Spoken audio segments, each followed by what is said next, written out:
What if you were sucking a cock Yeah. and the cock started sucking you?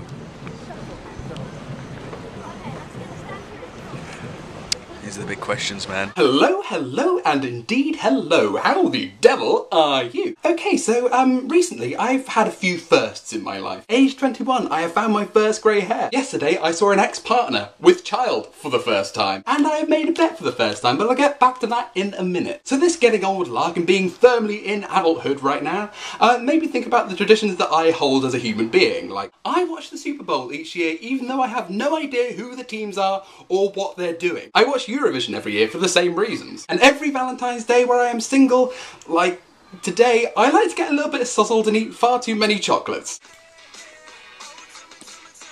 And these little traditions say quite a lot about me as a human being. I'm not quite sure what exactly, but they do. Which brings me on smoothly to what I bet on, that Peter Turkson would be the next Pope. Now, I've been really interested in popes recently since the current Pope has resigned, because we see the papacy as this kind of static thing, but it really isn't. For example, the first Pope couldn't make people saints.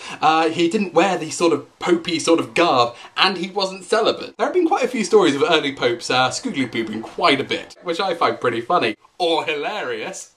And that's because for 2,000 years or so, the Pope has represented what people are like at that particular time. And when you go back to like the 7th century and things, that starts to get really, really interesting. So who is this Peter Turkson chap, and why do I think he will be the next Pope? Well, the elephant in the room is that he's an African chap. And although if he gets in he won't be the first African Pope, he will be the first one since the 2nd century. There's a lot of talk of this chap representing the global south, i.e. the poorer nations of the world, where Catholicism is really booming. He's a really great communicator. He's like your jolly Ghanaian granddad, if you have a jolly Ghanaian granddad. But first and foremost, Catholicism in Ghana is a completely different kettle of fish. Whereas Catholicism in the West is largely about sexual politics, like, oh God, the gays, and oh God, abortions. Catholicism in this part of Africa has a lot to do with exorcism, it has a lot to do with animism, and it's generally a little bit more pagan, which may alienate the mostly white, mostly Italian bunch of cardinals that elect this guy. He's also got pretty stiff competition from the Canadian Mark Rutte, who, as well as being a really great communicator and all,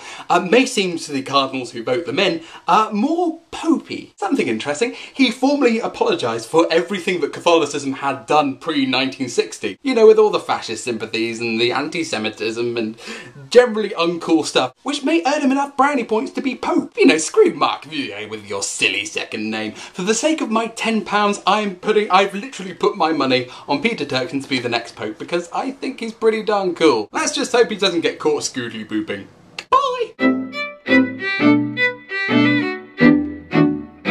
P.S. in the naming traditions, I decided to put a song of the video section after the, you know, in this little end screen bit.